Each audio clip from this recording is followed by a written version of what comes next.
ನಮಸ್ಕಾರ. ಬದುಕಿದ್ದಾರೆ. ವಿರೋಧ ಪಕ್ಷದ ಬಿಜೆಪಿ ನಾಯಕರು ಬದುಕಿದ್ದಾರೆ.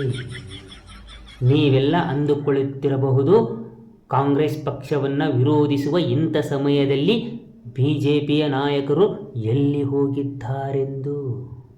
ಅವರು ಟ್ಯೂಷನ್ ಕ್ಲಾಸಲ್ಲಿದ್ದಾರೆ. ಬರುವ ವಿಧಾನಸಭೆ ಎಲೆಕ್ಷನ್ನಿಗಾಗಿ ಅಧ್ಯಯನಕ್ಕಾಗಿ ಹೋಗಿದ್ದಾರೆ. ಅಲ್ಲಿ ಅವರು ಹಿಂದೂ ಮುಸ್ಲಿಂ ನಡುವೆ ಯಾವ ರೀತಿಯ ಕಿಚ್ಚನ್ನು ಹಚ್ಚಿ ಓಟು ಪಡೆಯಬೇಕು, ಯಾವ ರೀತಿಯ ಕೇಸರಿ ಶಾಲನ್ನು ಹೊಲಿಸಿಕೊಂಡು ಮೈ ಮೇಲೆ ಹಾಕಿಕೊಂಡು ಯಾವ ರೀತಿ ಹಿಂದೂಗಳನ್ನು ಯಾಮಾರಿಸಿ ಓಟು ಪಡೆಯಬೇಕು, ಯಾವ ಥರದ ದೇವರ ಮಂತ್ರಗಳನ್ನು ಸಭೆಯಲ್ಲಿ ನಿರರ್ಗಳವಾಗಿ ಪಠಿಸಿ ಓಟನ್ನು ಹೇಗೆ ಪಡೆದುಕೊಳ್ಳಬೇಕು ಎಂಬುದನ್ನು ಕಲಿಯಲಿಕ್ಕೆ, ಅಭ್ಯಾಸ ಮಾಡಲಿಕ್ಕೆ ಟ್ಯೂಷನ್ನಿಗೆ ಹೋಗಿದ್ದಾರೆ. ಬರುತ್ತಾರೆ. ಎಲೆಕ್ಷನ್ನು ಇನ್ನು 3-4 ತಿಂಗಳು ಇರುವಾಗ ಬಂದೇ ಬರುತ್ತಾರೆ.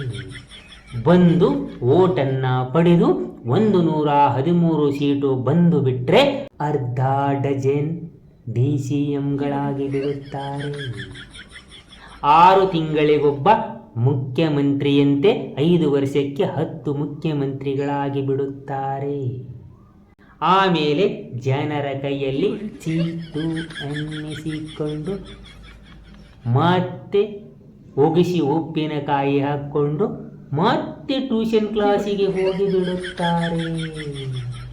ಆವಾಗ ನಾವು ಗತಿ ಇಲ್ಲದೆ ಮತ್ತೆ ಕಾಂಗ್ರೆಸ್ಸಿಗೆ ಓಟು ಒತ್ತಬೇಕು.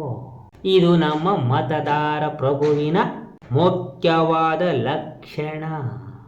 ನೀವು 5 ವರ್ಷಕ್ಕೊಮ್ಮೆ ಹಾಕುತ್ತಿರಬೇಕು, ಅವರು ಹಾಕಿಸಿಕೊಳ್ಳುತ್ತಿರಬೇಕು ಓಟನ್ನು.